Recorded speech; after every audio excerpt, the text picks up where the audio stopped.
So speak life to the deadest, darkest night. And a little side bit, like I said, this is the engine restore. You can get this at Walmart. I'm sure there's other places. Now what I do, this is just a 4-cylinder engine.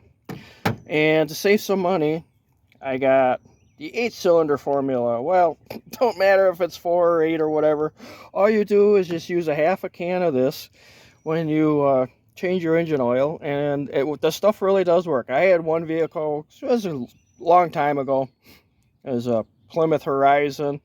Oil pressure dropped down to nothing. So I put my half a can of that in there. It's like I said, you save money, you compare the costs. It's just cheapest this way, buy in quantity. And I brought the oil pressure up. I tried a couple times putting other things in there, nothing. Put this in there, and it worked great. So it's just something that I've been using. It's supposed to rejuvenate your engine and clean it up and all that. So and I hope this helps.